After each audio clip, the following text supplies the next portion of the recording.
반갑습니다. 소개받은 전성건 목사입니다.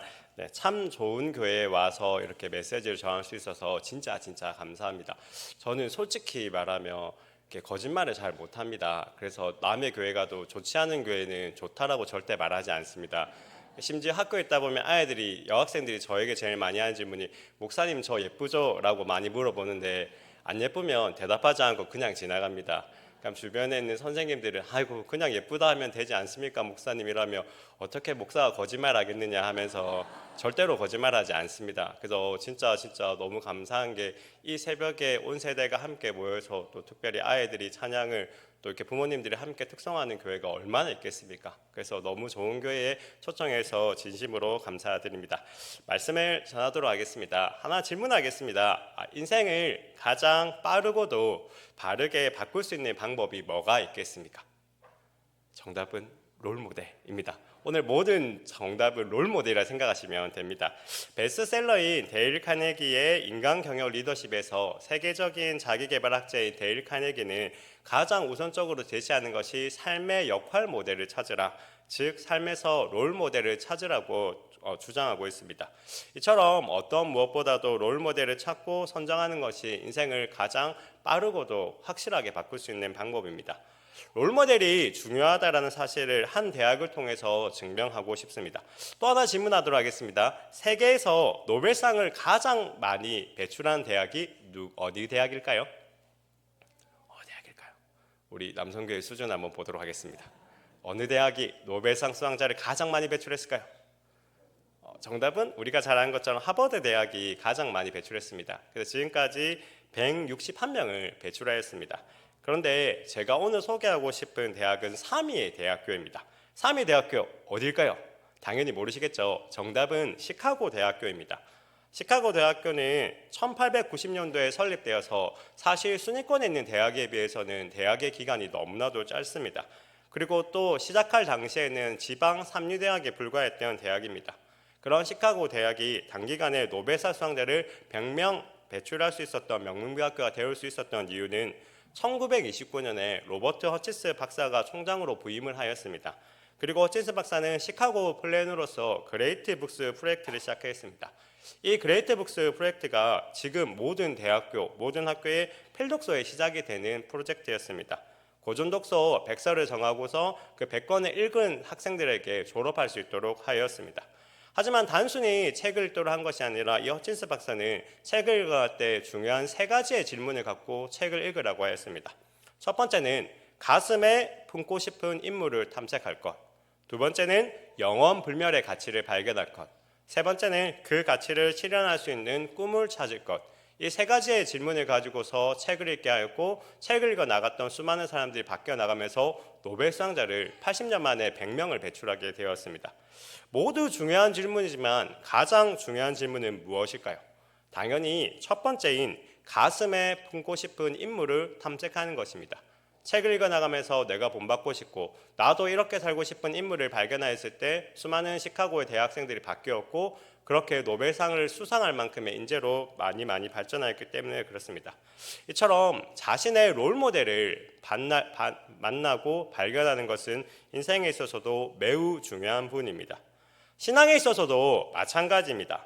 내가 존경하고 닮고 싶은 신앙의 롤모델이 있으면 우리는 그 신앙의 롤모델을 본받아서 신앙에 더욱더 최선을 다하게 됩니다. 우리의 자녀와 다음 세대가 신앙이 없고 신앙에 열정이 없다면 무엇이 없기 때문에 그렇겠습니까? 신앙의 롤모델이 없기 때문에 그렇습니다. 근본적으로는 우리가 신앙의 롤모델이 되어주지 못했기 때문에 그렇습니다. 부전자전이라는 고사성어를 우리는 잘 알고 있지 않습니까? 아버지의 성품이나 행동, 습관 등을 자녀가 그대로 전해받는다라는 의미입니다.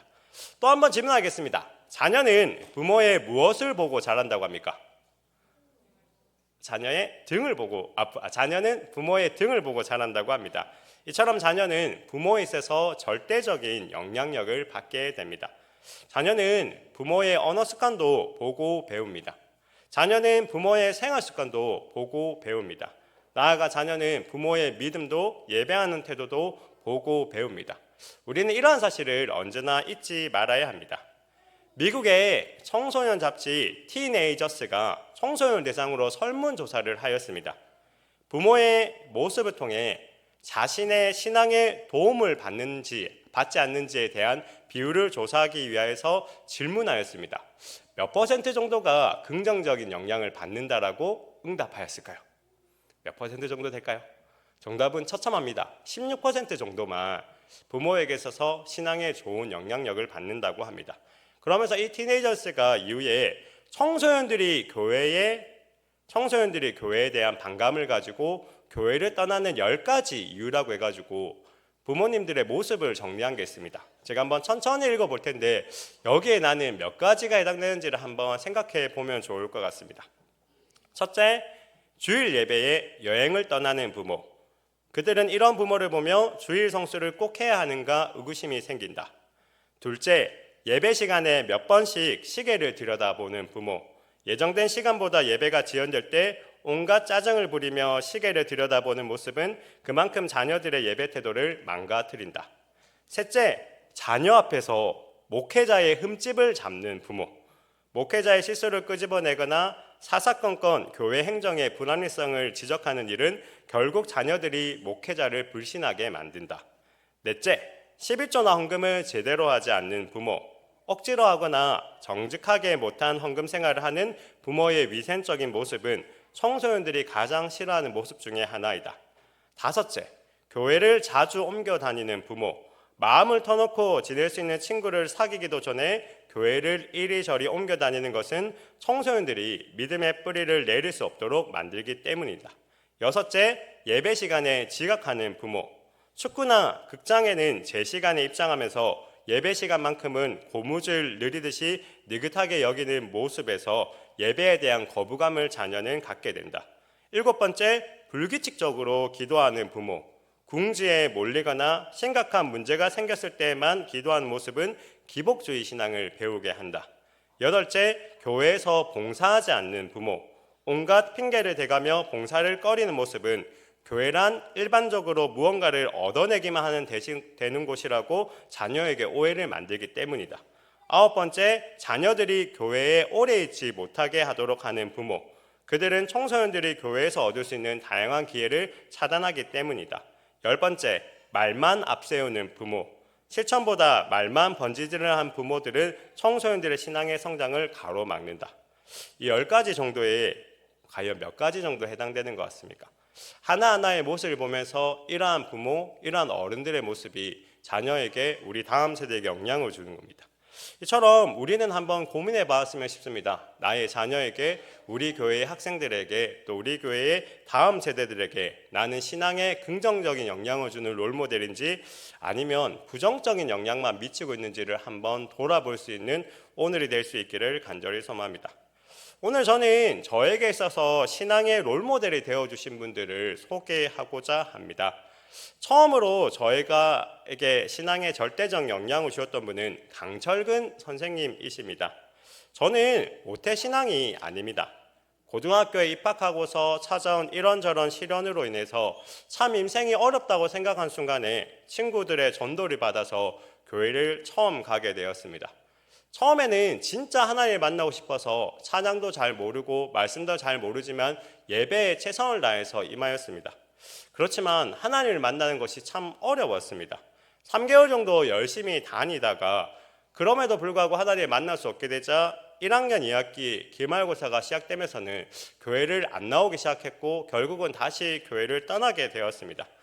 그런 와중에 이제 해가 바뀌고 제가 2학년이 되고 반이 바뀌면서 저를 담당하셨던 선생님이 강철근 선생님으로 바뀌게 되었습니다. 장기 결석자인 저에게 강철근 선생님께서는 계속해서 연락을 주셨습니다. 한두 번 연락을 주면 포기할 줄 알았는데 계속해서 연락을 주셨고 직접 저희 집이나 학교로 찾아오셨습니다. 그런 성김의 감동을 받아서 저는 다시 교회를 출석하게 되었습니다. 교회를 출석하고서 보니 강철근 선생님께서는 언제나 누구보다 일찍 와서 교회를 열심히 청소를 하셨습니다. 그리고 청소가 다 마무리가 되고 또 그 장의자의 배열을 깔끔하게 만들고 나서는 항상 저희 반 자리에 앉아서 저희 학생들을 위해서 한 명 한 명을 위해서 기도해 주셨습니다. 저는 처음에 1, 2월에 다시 교회를 가면서 연초이니까 저렇게 하신다고 생각했습니다. 우리가 항상 연초되면 초반에는 예배당을 깨끗이 써야겠다 생각하지 않습니까? 그래서 저는 처음에는 한두 달 정도 하시다가 이제 그만두시겠지 하고 생각을 했습니다. 그러나 제가 3월달, 4월달, 5월달 계속 교회를 가면서도 강철근 선생님은 누구보다 일찍 와서 저희 고등부실을 정리를 하셨고 책상줄을 맞추셨고 항상 자리에 앉아서 기도를 하셨습니다. 그런 모습이 너무 감동을 받아가지고 제가 강창원 선생님께 질문하였습니다. 선생님은 왜 직접 교회를 청소하세요? 라고 질문하였습니다. 다른 선생님들은 저희 보고 예배당 깨끗이 써라라고 지적하시고 조금만 어지르고 나면 저희 보고 치워라고 엄청 많이 화내셨는데 왜 선생님은 교회를 직접 청소하시고 저희가 어질러 놔도 저에게 말 한마디 하지 않고 직접 치우세요? 라고 질문하였습니다. 저희 질문에 강철근 선생님께서 이렇게 대답해 주셨습니다. 내가 예수님께 받은 은혜가 너무나도 큰데 나는 배운 것도 없고 가진 것도 없어서 교회 청소라도 하면서 보답하고 싶어서 하나님을 처음 만난 순간부터 교회를 청소를 했고 지금까지 교회 청소를 한다라고 하셨습니다. 알고 보니 저희 강정원 선생님은 불량배로 방황하던 시절에 길거리에서 노방전도를 통해서 전도를 받고 교회를 가고 하나님 앞에 예배하고 말씀을 들으면서 구원의 은혜를 경험하였습니다. 그 은혜가 너무나도 큰데 자기는 진짜 가진 것도 배운 것도 없어서 할 수 있는 게 없어서 교회 청소를 하기 시작했고 지금까지도 직접 청소를 하신다고 고백하셨습니다. 저는 그러한 고백과 또 무엇보다 그 고백을 삶으로 살아가시는 모습이 너무나도 감동이 되었습니다. 그런 모습을 보고서 제가 처음으로 하나님께 진실하게 기도 아닌 기도를 하였습니다. 하나님, 꼭 살아있어 주십시오 라고 기도했습니다. 제가 왜 그렇게 기도했을까요? 하나님이 없다라면, 하나님이 살아있지 않다라면 강철권 선생님이 너무 불쌍하다는 생각을 하였습니다. 하나님이 살아계셔서 자기를 구원하셨다고 생각해서 그 받은 사랑과 은혜에 감사해서 뭐라도 하고 싶은데 할 수 있는 게 없어서 이렇게 교회 여기저기를 청소하시고 날마다 장의자주를 맞추시는 선생님이신데 진짜 하나님이 없다라면 이분의 인생이 너무 불쌍하다고 생각하였기 때문에 그렇습니다. 저는 이 강철권 선생의 모습을 보면서 처음으로 신앙인이란 이렇게 멋지구나, 누군가에게 감동을 주는구나라는 사실을 깨달았습니다. 제가 처음으로 강철권 선생님을 만났을 당시에는 선생님은 세탁소를 운영하고 계셨고 이후에는 학교 행정실에서 근무를 하셨습니다.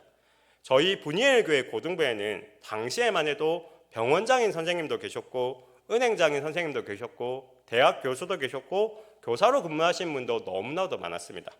그렇지만 저에게 있어서 가장 많이 신앙의 감동과 도전을 주신 분은 강철근 선생님이었습니다. 그렇게 저의 인생에서 처음으로 신앙의 롤모델로 강철근 선생님을 만났고 그 선생님을 보면서 나도 예수님 믿고 싶고 나도 예수님 믿어서 저렇게 살고 싶다라는 생각을 하게 되었습니다. 이처럼 저는 예배하는 자리가 아니라 강철근 선생님께서 쓰레기를 줍는 모습에서 어쩌면 처음으로 하나님을 만나게 되었습니다. 이전에 제가 6월 달에 왔을 때 학교 사역이 힘들다고 하였나요? 매우 힘들다고 하였나요? 매우 힘들다고 했습니다. 그렇기 때문에 안 하실 수 있으면 절대로 하지 마십시오. 생명에 위험합니다. 그래서 저도 지금 사실 쫄립니다. 왜냐하면 오늘 개학하는 날입니다. 그래서 너무 쫄리는데 감사하게 오늘 남성교회 성도님들의 이 은혜롭고 아름다운 모습을 보면서 2학기 열심히 해야겠다 생각을 하게 됩니다. 진짜 학교 사역을 정말 기대를 하며 시작했는데 한 학기 만에 처참하게 실패하고 나서 여름방학 때 뭘 할 수 있는 게 없어서 그냥 기도원에 올라가서 첫째 날, 둘째 날은 그냥 계속 누워 자고 그냥 들리는 설교 말씀 듣고 누군가 기도하는 모습 듣다가 이제 조금씩 나도 기도해야겠다 싶어서 기도를 하는데 하나님께서 저에게 그런 감동을 주셨습니다. 네가 처음 하나님 만났던 순간을 기억하라 라는 감동을 줬습니다. 그러면서 내가 언제 처음 하나님을 만났지? 라고 생각했더니 그래, 나는 어떤 예배의 자리나 화려한 찬양, 정말 은혜로운 말씀이 아니라 강철권 선생님께서 쓰레기 줍는 모습을 보고서 하나님을 처음 만났지라는 사실을 깨닫게 되었습니다. 그러고 나서 2학기를 시작하고 나서 제가 무엇을 하였을까요? 쓰레기를 줍기 시작했습니다. 특별히 1교시 쉬는 시간과 5교시 쉬는 시간을 정하여서 매일 쓰레기통을 들고 나와서 운동장에 있는 쓰레기를 주었습니다. 학생들이 저에게 어떻게 반응했을까요? 어떻게 반응했냐면 아이들이 수근수근거리면서 쇼하고 있네, 지을 리을 하고 있네 라고 하였습니다. 그럼에도 불구하고 아이들이 이해하지 못하고 계속해서 수근거리지만 계속해서 쓰레기를 줍다 보았습니다. 그렇게 해서 일주일, 이주일 쓰레기 줍다 보니까 한 명씩 저와 함께 쓰레기 줍는 친구들이 생겨났습니다. 그러면 아이들이 저에게 무엇을 물어볼까요? 전도사님, 왜 직접 쓰레기 주우세요라고 묻는 거죠. 다른 선생님들은 쓰레기 버리지 마라, 저기 있는 쓰레기 주워라. 또 특별히 학교에는 근무하는 여사님들이 계셔서 여사님들은 쓰레기를 줍는데 왜 전도사님이 쓰레기를 줍는지 궁금하니까 묻는 거죠. 그러면 저는 항상 강철근 선생님의 일화를 소개합니다. 그러면서 나도 너희에게 하나님을 전하고 싶어서 이렇게 쓰레기를 줍는다고 합니다. 그런 대답에 감동을 받고서 저와 함께 매일마다 쓰레기 줍는 친구들이 늘어갔습니다. 그렇게 매일마다 쓰레기 줍는 친구들은 세례를 받을까요? 꼭 받을까요? 세례를 꼭 받습니다. 이처럼 저의 롤모델이신 강철근 선생님을 통해서 그 강철 선생님의 쓰레기 줍는 모습을 통해서 제가 하나님을 만났던 것처럼 제가 열심히 섬기며 쓰레기 줍는 모습을 보이고 그러한 모습에 함께하는 친구들도 하나님을 믿으면 이렇게 무엇인가를 향해서 봉사하고 섬기고 헌신할 수 있는 것이라는 것을 깨달아 나가면서 하나님 믿고자 생각하여 나아가서 이렇게 세례를 받기도 합니다. 이처럼 아이들은 특별히 믿음이 연약하고 믿음이 없는 아이들은 어떤 말이 아닌 우리의 삶을 보고서 하나님을 경험하고 알아고 깨닫습니다.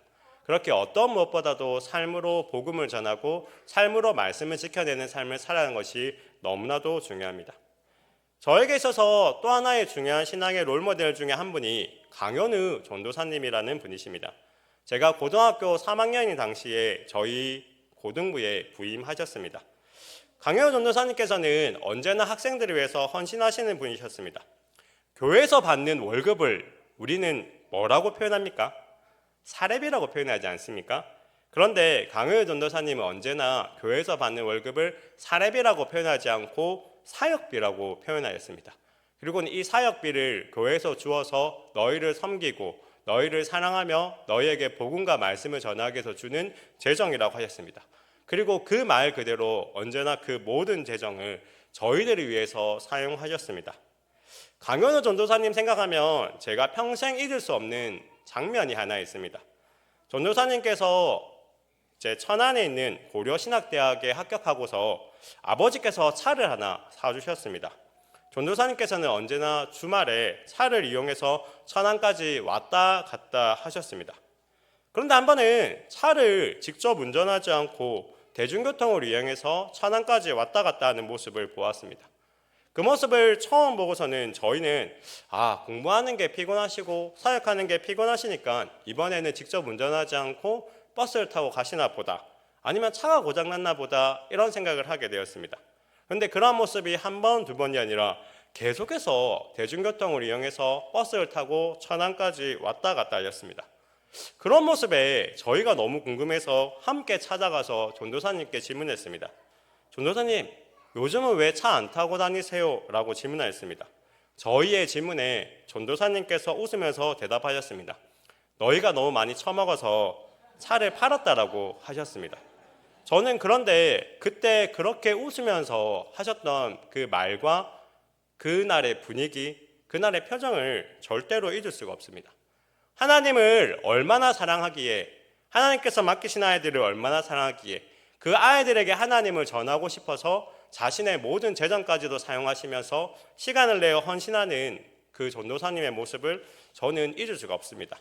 그러면서 저는 그 전도사님을 보면서 저의 인생이 바뀌었습니다. 어떤 직업을 가질지는 모르지만 저분처럼 한번 살아보고 싶다는 생각을 하였습니다. 고등학교 때까지 열심히 공부하면서 공학도를 꿈꾸었던 저는 이후에 공학을 다시 전공해도 되니까 저분이 나온 대학과 저분이 나온 학과를 한번 가보고 그 이후에 다시 한 번 더 내 인생의 방향을 정하고 싶다는 생각을 하였습니다. 그런 생각을 가지고서 갑작스럽게 입시와 진학의 방향을 바꾸어서 강현우 전도사님께서 다니셨던 고신대 기독교 교육과에 지원을 하셨습니다. 누가 슬퍼하셨을까요? 저희 아버지가 너무 슬퍼하셨습니다. 그리고 아버지가 가출을 하셨습니다. 그 이전까지는 열심히 공부하면서 공학도가 될 거라 생각했던 아들이 3학년 2학기 때 수시도 사실 제가 공대에 지원해서 합격을 했는데 그냥 등록금 안 내면 입학 취소되겠지라는 정말 바보 같은 생각을 하고 정시에 지원해서 고신대 기독교 교육과를 갔기 때문에 그렇습니다.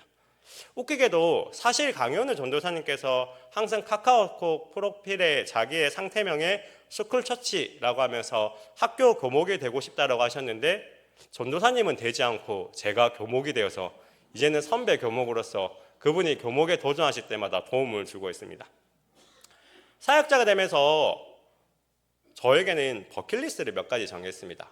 내가 사역자 되면 이런 거 꼭 해봐야지 하면서 버킷리스트를 정했는데 제가 저의 버킷리스트 수첩에 제일 먼저 적었던 것이 무엇이었을까요? 뭐냐면 차를 사면 일주일 만에 차를 팔자라는 그런 목표를 정하였습니다. 제가 그래서 사실 아직까지 차가 없습니다.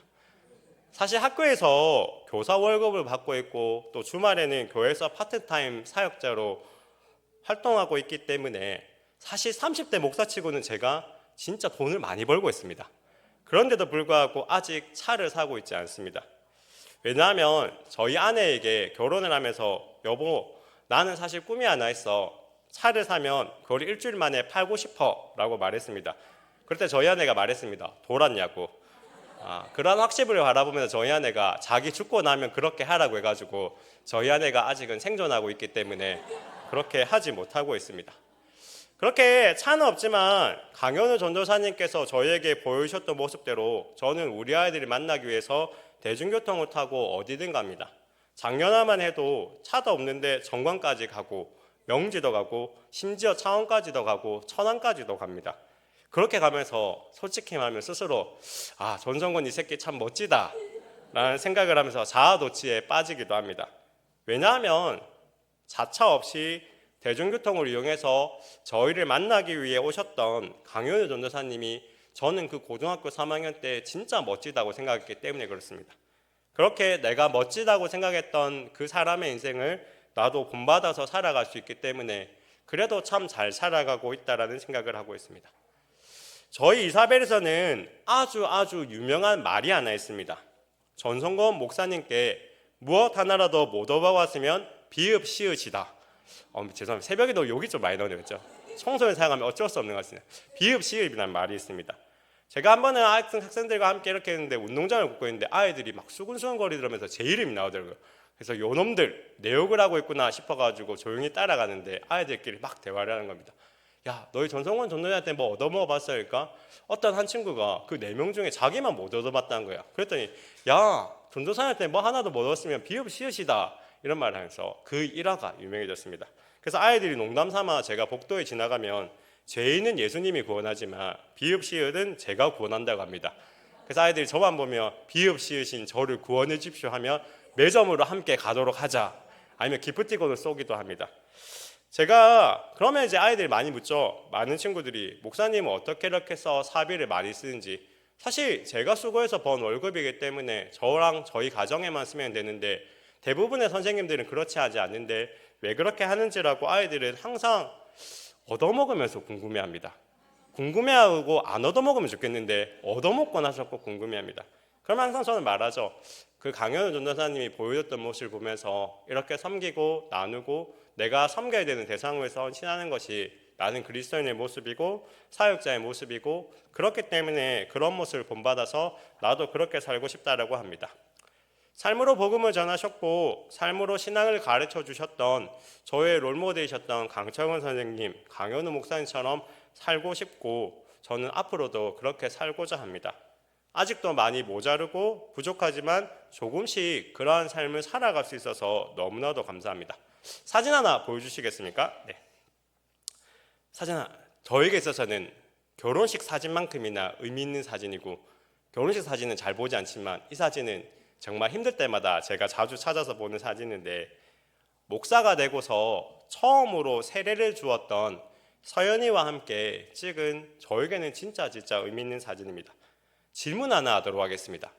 사진에 있는 저 비싸 보이는 꽃은 세례를 받는 서연이를 위해서 제가 준비한 꽃일까요? 아니면 서연이가 세례를 주는 저를 위해서 준비한 꽃일까요? 1번입니까? 2번입니까? 2번입니다. 역시 센스가 넘어요. 다른 데 보면 1번이라 얘기해가지고 이 교회는 안 되겠다 싶은 교회들이 몇 개 있었거든요. 그래서 제가 농담 아니라 진짜 감사한 게 딱 봐도 꽃이 비싸 보이지 않습니까? 적어도 3만 원, 5만 원 정도 하는 꽃인데 세례를 받는 서연이가 세례를 주는 저에게 너무 감사해서 준비한 꽃입니다. 이 꽃에는 꽃과 함께 책 그리고 편지가 있었습니다. 편지의 내용은 이러하였습니다. 처음에는 자기가 원하지도 않았던 기독교 학교에 배정을 받고 너무 싫었다고 합니다. 그래서 입학하자마자 부모님께 전학 가고 싶다 말했고 부모님도 한 달 정도 다녀보고 진짜 네가 원하면 전학을 가자라고 결정까지 하였습니다. 그런데 전도사인 저를 만나고 기독교에 대한 생각이 바뀌었다고 합니다. 그리고는 제가 믿는 하나님도 믿고 싶어서 이번에 세례를 받게 되었다고 하고 세례를 받는 것이 너무 감사해가지고 뭐라도 대접하고 싶어서 꽃과 책과 편지를 선물하였다고 합니다. 그리고 편지의 마지막에 내용이 이런 내용이었습니다. 더 낮은 곳을 향했던 예수님과 제가 배웠던 전도사님의 모습처럼 저도 그러한 삶을 살고 싶습니다. 라고 적혀 있습니다. 제가 그 편지를 받고 진짜 많이 울었습니다. 왜냐하면 제가 강철근 선생님을 보면서 또 강현우 전도사님을 보면서 가졌던 고백과 결단을 저의 삶을 이렇게 모자란 저의 삶을 통해서 우리 서연이가 보고 받고 배워서 그렇게 삶을 살고 싶다고 하니까 너무 감동이었습니다.